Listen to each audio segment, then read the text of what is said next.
at Verizon. Do you want to give us an example of a specific program you'd like to highlight?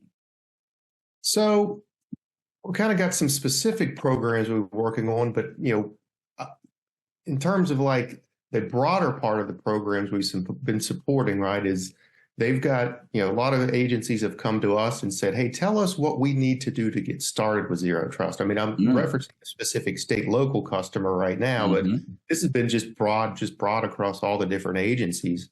I mean, we try to break it down for them at the very beginning and say, hey, there's really kind of three key things, right? You want to get moving. We talked about it, earlier, but the first is, just the stakeholder team, right, with cross-functional members. Having that designated Zero Trust lead, right? So it's usually the program manager, CISO. It kind of bounces around. And that cross-functional team, that's the biggest one that we kind of try to reiterate with agencies, because we'll see a good successful program have the CIO, the CISO, the security, the network, the IT operations team. We talked about the contracting officer as well too. The second one is just being aligned to a framework. And this was kind of a softball for organizations right now, because we've got the CISA Zero Trust Maturity Model. We've got the DoD reference architecture. We've got the NIST 800-207.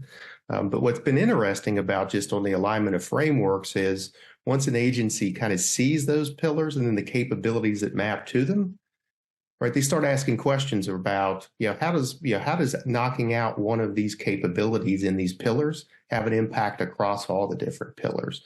And so that's kind of the litmus test of when we know an agency is ready to start to move forward. And then lastly, I kind of close on this, is that they're working from a roadmap, right? And this is nothing new in terms of, how do you track progress?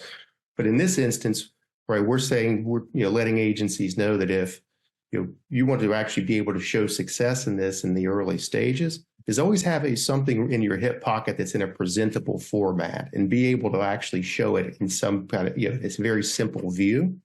Usually one slide you're able to do that in. Make sure it's flexible, right, adaptable, what you're changing to.